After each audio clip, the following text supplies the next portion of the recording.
એક ચિત્રકારે બનાવેલું ભગવાન શ્રીકૃષ્ણનું ચિત્ર વર્ષો પછી એક એવી સચ્ચાઈ બતાવશે જે સાંભળીને આખું મંદિર સન્નાટામાં પડી ગયું. એક નાના જ પ્રતિભાશાળી ચિત્રકાર રહેતો હતો. તે એવી જીવંત પેઇન્ટિંગ બનાવતો કે લોકો ચિત્ર જોઈને મંત્રમુગ્ધ થઈ જતા. એક દિવસ ગામના મંદિરના મહારાજે તેને બોલાવ્યો અને કહ્યું, તું એટલો સુંદર ચિત્રકાર છે, તો અમારા મંદિર માટે ભગવાન શ્રીકૃષ્ણનું એક દિવ્ય ચિત્ર બનાવી દે. ચિત્રકારે વિનમ્રતાથી જવાબ આપ્યો, મહારાજ, હું જરૂર બનાવી દઈશ, પણ મને શ્રીકૃષ્ણ જેવા નિર્દોષ ચહેરાવાળો એક બાળક જોઈએ. એના ચહેરાને જોઈને જ હું સાચી લાગણી ચિત્રમાં ઉતારી શકીશ. પછી તે આખા ગામમાં શોધવા નીકળ્યો. ઘણા બાળકો જોયા, પણ અચાનક નદીના કિનારે તેને એક નાનકડો બાળક દેખાયો. ઘૂંઘરાળા વાળ, નિર્દોષ સ્મિત, આંખોમાં અદ્ભુત શાંતિ. ચિત્રકાર બાળકને જોઈને જ બોલી ઉઠ્યો, બસ આ જ મારો કૃષ્ણ છે.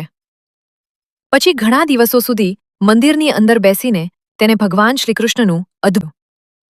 લોકો એ ચિત્ર જોઈને આશ્ચર્યચકિત થઈ જતા. સમય પસાર થતો ગયો.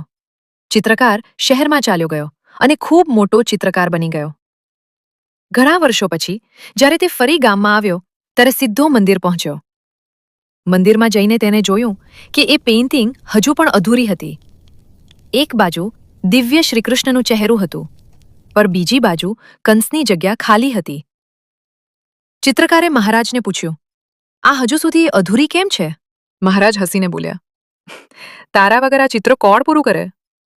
પછી ચિત્રકાર બોલ્યો, જ્યારે મેં કૃષ્ણ બનાવ્યો હતો ત્યારે મને કૃષ્ણ જેવો બાળક મળી ગયો હતો, પણ હવે મને કંસ જેવો ચહેરો જોઈએ. મહારાજે કહ્યું, ગામમાં એવો ચહેરો નહીં મળે, કદાચ જેલમાં મળી જાય. પછી બંને જેલમાં ગયા. ઘણા કેદીઓને જોયા પછી અચાનક ચિત્રકારની નજર એક ભયંકર દેખાતા માણસ પર અટકી ગઈ. ક્રોધથી ભરેલી આંખો. મંદિર લાવવામાં આવ્યો અને ચિત્રકારે તેને સામે બેસાડીને કંસનું ચિત્ર બનાવવાનું શરૂ કર્યું. કલાકો પછી ચિત્ર આખરે એક બાજુ નિર્દોષ કૃષ્ણ અને બીજી બાજુ ભયંકર કંસ. લોકો દૂર દૂરથી એ અદ્ભુત ચિત્ર જોવા આવવા લાગ્યા. પણ અચાનક જે માણસને જોઈને કંસ બનાવ્યો હતો એ જોર જોરથી રડવા લાગ્યો. બધા આશ્ચર્યમાં પડી ગયા. મહારાજે પૂછ્યું, તું કેમ રડી રહ્યો છે? તારો ચહેરો તો હવે આ મંદિરમાં અમર થઈ ગયો છે. એ માણસ રડતા રડતા બોલ્યો, મહારાજ, વર્ષો પહેલા એ બાળક પણ હું જ હતો, પણ આજે મને એટલો બદલી નાખ્યો કે આજે એ જ ચહેરો કંસ બની ગયો.